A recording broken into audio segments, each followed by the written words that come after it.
Welcome back to Trust Your Eyes. I hope you've all had a good week. It's been a pretty quiet off-season so far, but a few things have popped up that we can talk about. So in today's show, we'll go over St Kilda's position in Champion Data's list rankings, the Western Bulldogs off-season. We'll ask the question if Scott Pendlebury can break the all-time games record, and then finish off whether the AFL should implement a draft lottery. So let's get into it. The Herald Sun released the AFL depth chart, ranking all AFL clubs in terms of players ranked top 10, top 30 and top 50 in their position. GWS was number 1, Collingwood were 3rd, but surprisingly Port Adelaide were 14th and St Kilda were 15th. Focusing on the Saints, is this ranking correct? St Kilda are the classic example of the team that is written off and thrown away before the season even gets started. We normally see one or two that made finals in the previous year, and the big reason was because they did overachieve. They won 13 games, hosted a home final against the Giants, which I don't think a lot of people would have thought of, and a lot of Saint fans would be happy, and it is proven in this ranking. So this ranking is correct, but it doesn't show the whole picture. Now, off-field was a big reason why they did so well with the talent that they had, because I love what they've done with their assistant coaches and the coach. Now, Ross Lyon admitted last year he leaves a lot of the responsibility to those that are under him, and he's more of a kind of front man of the club. He faces the media, does all that kind of thing, and he's more of an organizer than a real head coach, if that makes sense. And this is the reason why. He gives a lot of power to these assistants for good reason, because I think all of them are great and could be head coaches themselves one day, senior coaches themselves.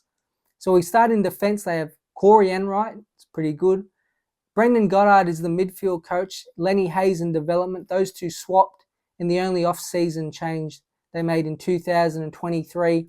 And Robert Harvey is the forward coach. So what we have there is ex-players are all really good, high leadership qualities, high football IQ, and just overall very, very intelligent and smart. So I love that, and it's a great job by Ross to kind of defer to these guys to create a game plan that suits the players they have. Because we saw it with a lot of guys who weren't supposed to be playing at the start of the year. It worked, and they got 13 wins in a home final, which was outstanding.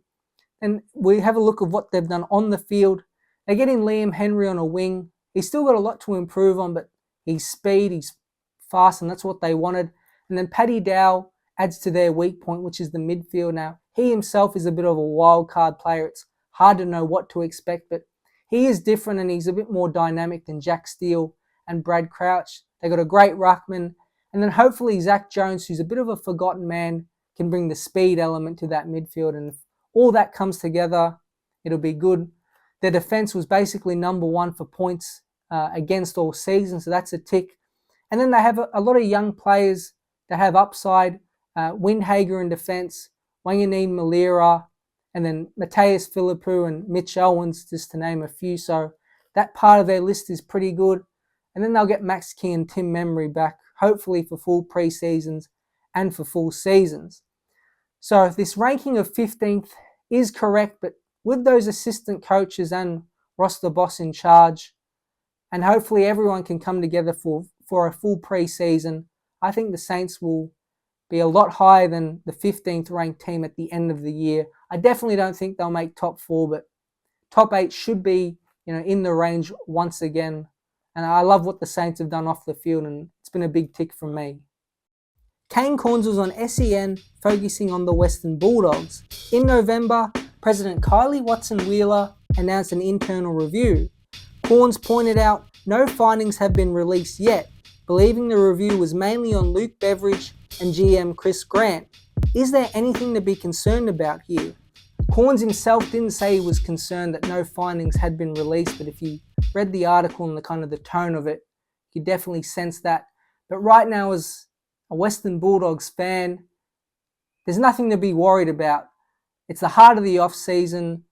People wouldn't really be switched on, majority of people wouldn't be switched on the football right now, so there's no point releasing kind of a detailed document about little changes you've made here and there, because a lot of people aren't going to take notice and read it in full depth. But I would be concerned if we get to kind of mid-February and nothing had been released. That would be and some warning signs that maybe things aren't all as they seem, and there are some issues with some important members of the Western Bulldogs, which is a possibility, but that's still a month plus down the track, so I wouldn't be worried at all. And then second of all, they have made a lot of changes to their coaching box. They basically got rid of everyone. It was one of the weakest coaching teams in the AFL, and they did bring in a lot of experience. Daniel Pratt is now the backline coach, and he was West Coast backline coach when they won the premiership. Then they keep Matt Spanger in the forward line, keep Brendan Lade in the midfield, and bring in Matt Egan, who's pretty experienced from Geelong, kind of as a coaching panel director, and just to manage everyone and take some of the load off Luke Beveridge, which is important. They got a new chief medical officer in. And then from the Giants, they get Dan Zagnich, who was their fitness staff last year, and we saw how fit the GWS Giants were, and they got better as the season went on. So just remember his name, because if the Bulldogs, who did not finish the season well at all, come out fit and firing and look strong and fast, I think he'll be a big reason why. But overall, they have made some changes already, and it's just a wait and see until we get some more findings. But nothing to be concerned about right now. Moving on, we'll have a look at Scott Pendlebury, and we'll see if he can break the all-time games record. Scott Pendlebury could reach the 400 game mark at round 18 against Geelong. It would make him the 6th player in history to do so. But going one step further, what chance does he have to break the 432 game record of Brent Harvey? Overall, he's got 51 games to go, so he's pretty close to get to the 433, which is the magical number to pass Brent Harvey. So it's kind of looking likely, if you add in finals, or you say Collingwood don't make finals, it's going to be early 2026, and without injuries, probably within the first 5 rounds, that it will break the record. If I was a betting man, I'd bet a whole lot of money on him to do this. And that's how much I believe Pendlebury still has the drive, which he said in interviews over the past 12 months, and even after winning the grand final, he still wants to keep playing. I think he can play well into his 40s. He's just turned 36 in January 7th, I believe. So I definitely can see him playing well into his 40s, maybe 41, 42, because he's in supreme condition. And he's not one of those players who's relied on his athleticism at any point. And see that in a lot of sports, especially in basketball. Guys who know how to play and have a high IQ seem to do really well, and he's obviously one of them. His form hasn't really tapered that much. He can't accumulate like he once could, but dominated the grand final, the most important game, when it mattered most. And if you remember that play on the wing with Hugh McCluggage, he just made him look silly. And that's what Pendlebury is all about, stepping up in the big moments.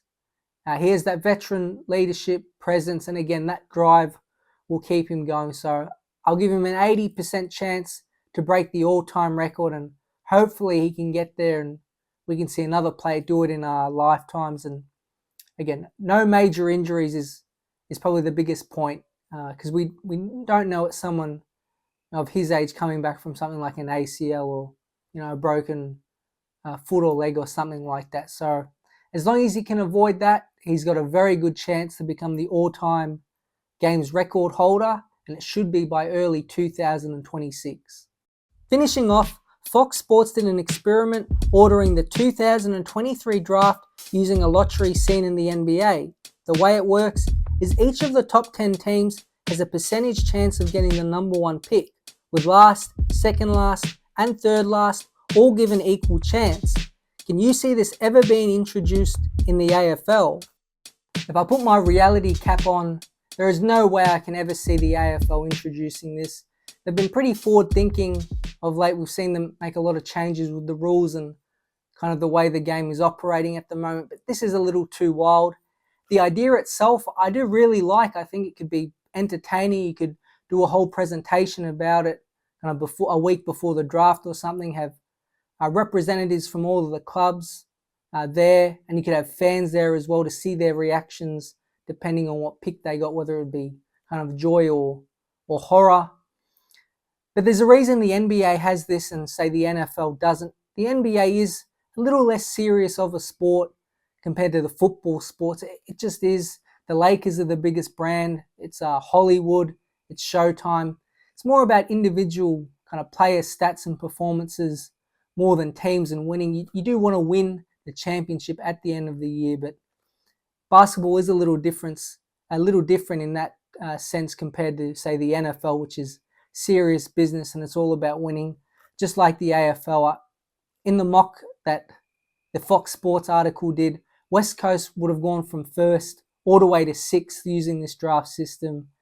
And what do you reckon West Coast fans would think about that? And that's with all the other kind of academy stuff that people don't like. So I think if the AFL did implement this, there would be an outcry and uproar from the AFL community, because this business is far too serious and its winning is far too important to be altering the draft anymore. Thank you for watching another edition of Trust Your Eyes. I hope you enjoyed, and I'll see you very soon.